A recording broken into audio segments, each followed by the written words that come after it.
तो बेटे इसमें अभी हमने बात की थी डबल फर्टिलाइजेशन के बारे में। अब बात कर रहे हैं हम पोस्ट फर्टिलाइजेशन के बारे में। मतलब जो प्रोसेस पढ़ लेते अभी हमने वो था बेटे प्री फर्टिलाइजेशन। फर्टिलाइजेशन से होने वाली जो पहले इवेंट्स होते हैं उसको प्री फर्टिलाइजेशन बोलते हैं, और जो फर्टिलाइजेशन होने के बाद जाइगोट बनने के बाद जो इवेंट्स होते हैं उसको हम बोलते हैं पोस्ट फर्टिलाइजेशन। तो हमने देखे पे डबल फर्टिलाइजेशन के थ्रू हमने दो प्रोसेस देखे यहाँ पर कि एक में जाइगोट बना और एक में एंडोस्पर्म बना। जाइगोट बेटे जाइगोट जो फॉर्मेशन करता है, जाइगोट जो होता है वो डेवलप हो जाता है किसके अंदर, ये डेवलप हो जाएगा बेटे एम्ब्रियो के अंदर, और ये एम्ब्रियो बाद में डेवलप हो जाता है सीड के अंदर। तो कुल मिला के ये जाइगोट सीड के अंदर डेवलपमेंट चल रहा है। यहाँ पर जाइगोट का डेवलपमेंट किसके अंदर चल रहा है बेटे, सीड के अंदर। तो जाइगोट का डेवलपमेंट सीड के अंदर चल रहा है। और हमने देखा था अभी जो ट्रिपल फ्यूजन हुआ था, ट्रिपल फ्यूजन हुआ था, ट्रिपल फ्यूजन का जो प्रोडक्ट था बेटे वो क्या था, एंडोस्पर्म। और एंडोस्पर्म की प्लोइडी हमें याद रखनी चाहिए, वो क्या है बेटे 3n। एंडोस्पर्म जहाँ भी देखें आप 3n प्लोइडी याद रखनी है इसके आपको। तो एंडोस्पर्म का बेटे काम होता है, मेन फंक्शन होता है, ये फूड को रिजर्व करता है और फूड को स्टोर करके रखता है। किस लिए फूड को स्टोर इस वजह से करता है ताकि बेटे जब जाइगोट से सीड बन रहा होगा, तो प्लांट जाइगोट से सीड बन रहा होगा तो उस टाइम पर बेटे फोटोसिंथेसिस तो कर नहीं सकता, तो इसके पास फूड कहाँ से आएगा। तो इसको डेवलपमेंट, जब ये डेवलपमेंट कर रहा होता है, जाइगोट से सीड बना रहा होता है, तो तब भी तो इसको एनर्जी चाहिए ना। ये एनर्जी इसको कहाँ से मिलेगी, ये एनर्जी बेटे इसको मिलेगी एंडोस्पर्म से, क्योंकि एंडोस्पर्म ने पहले क्या करा था, फूड को रिजर्व कर लिया था। और ये फूड, रिजर्व फूड कब काम में आता है, ये रिजर्व फूड काम में आता है बेटे during the development of embryo. जब ये रिजर्व फूड किस काम में आएगा, जब डेवलपमेंट चल रहा होगा एम्ब्रियो का, तब ये यूज किया जाएगा। इसका यूज तब होगा जब एंडोस्पर्म फूड रिजर्व कर रहा है ना, फूड रिजर्व कर रहा है, तो इसका जो डेवलपमेंट चल रहा होगा जाइगोट का सीड में, इस टाइम पे बेटे इसका यूज किया जाएगा। तो एंडोस्पर्म दो टाइप का होता है बेटे, ये फ्री न्यूक्लियर एंडोस्पर्म हो सकता है और सेलुलर एंडोस्पर्म हो सकता है।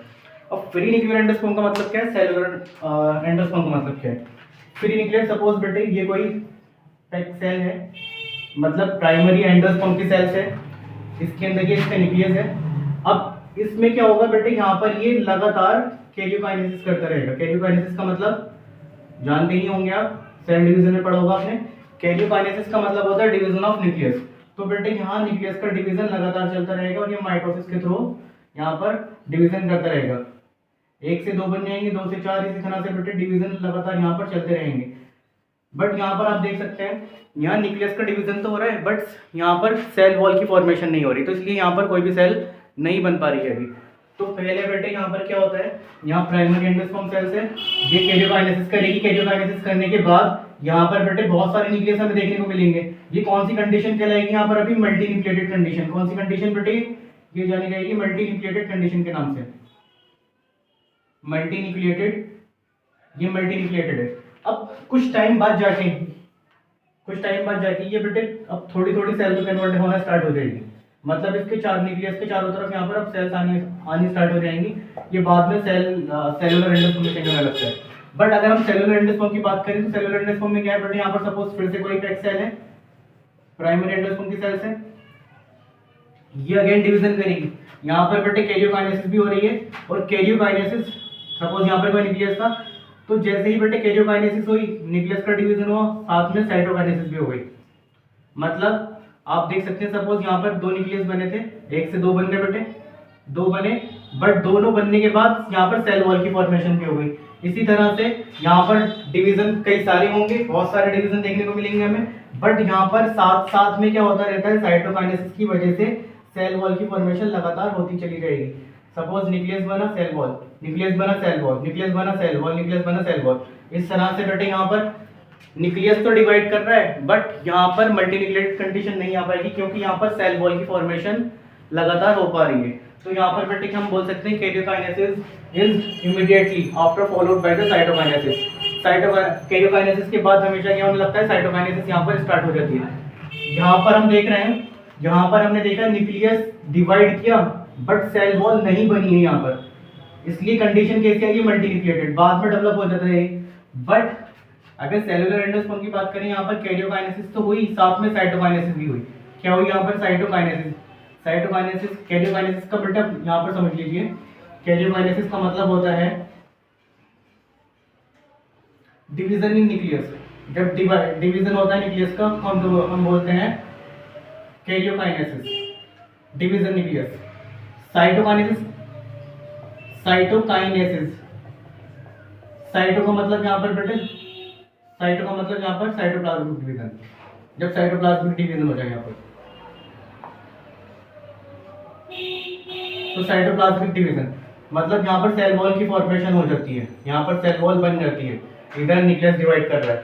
तो हमने देखा यहाँ पर खाली कैरियोकाइनेसिस चल रही है, बट यहाँ पर साइटोकाइनेसिस कंडीशन चल रही है। कैरियोकाइनेसिस भी चल रही है, साइटोकाइनेसिस भी चल रही है, न्यूक्लियस बना सेल वॉल बन गया, न्यूक्लियस बना सेल वॉल बन गई, बट इस कंडीशन में नहीं हो पा रहा है ना ये। तो यहाँ बेटे फ्री न्यूक्लियर एंडोस्पर्म, इसलिए इसको हमने बोला क्योंकि यहाँ पर न्यूक्लियस बनते चले जा रहे हैं। इस कंडीशन को हमने बोला multi nucleated condition. What we call to this condition is known as multi nucleated condition. Now this is cellular, in a cellular endosperm primary endosperm cells is divided through the karyokinesis and cytokinesis. Through the karyokinesis the division of only nucleus, and after the division of nucleus and immediately formation of cell wall. This formation of cell wall this formation of cell wall, ये cell wall formation होने की वजह से बेटे क्या हो रहा है यहाँ पर, ये बार बार डिवीजन होने की वजह से यहाँ पर सेलुलर एंडोस्पर्म बन चुका है। ये कौन सा एंडोस्पर्म है? Cellular endosperm, cellular endosperm. अगर हम देखें यहाँ पर ये फ्री न्यूक्लियर एंडोस्पर्म बेटे मोस्ट कॉमन, ये मोस्ट कॉमन होता है, ज्यादातर यही मिलता है सब जगह। बट ये जो सेलुलर एंडोस्पर्म है कहाँ देखने को मिलेगा हमें? पिटूनिया के अंदर, पिटूनिया के अंदर और सोलेनेसी फैमिली के अंदर, सोलेनेसी फैमिली, सोलेनेसी फैमिली के अंदर। सोलेनेसी फैमिली मतलब वही आलू टमाटर मिर्ची वाली फैमिली जो होती है, उस फैमिली में देखने को मिलेगा। अच्छा, फिर अगर हम सपोज कोकोनट देखते हैं, हमने कोकोनट देखा ना, कोकोनट के बेटे दो पार्ट होते हैं, एक होता है उसमें लिक्विड वाला पार्ट और एक होता है वहाँ पर वाइट कर्नल, जो सफ़ेद वाला सॉलिड पार्ट होता है। तो उसमें ये पूरा एंडोस्पर्म ही होता है। अगर हम देखें उसका जो लिक्विड है वो एग्जांपल है बेटे किसका?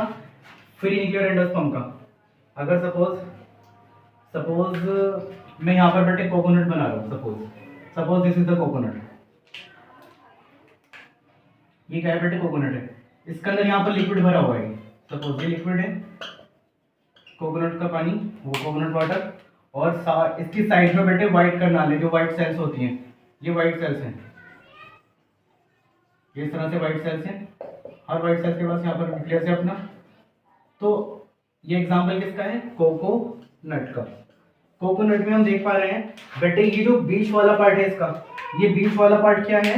बीच वाला पार्ट है इसका, बीच वाला पार्ट, मिडिल वाला पार्ट है इसका फ्री न्यूक्लियर एंडोस्पर्म का। किसका पार्ट है ये?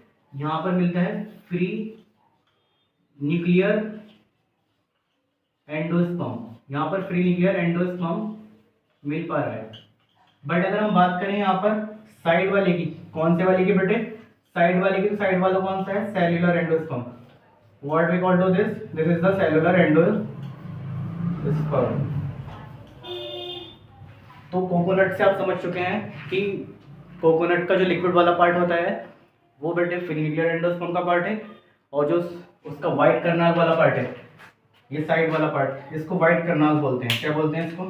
White kernel. क्या बोलते हैं इसको? White kernel. ये व्हाइट कर्नल वाला पार्ट बेटे सेलुलर एंडोस्पर्म का है। और इस तरह के एंडोस्पर्म जिसके अंदर दोनों चीज़ें मिलती हैं उसको हेलोबियल एंडोस्पर्म भी बोलते हैं, और ये मोनोकोट के अंदर मिलता है।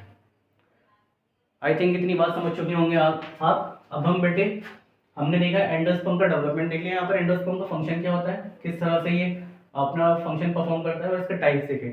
अब हम देखेंगे बेटे यहाँ पर जाइगोट का डेवलपमेंट।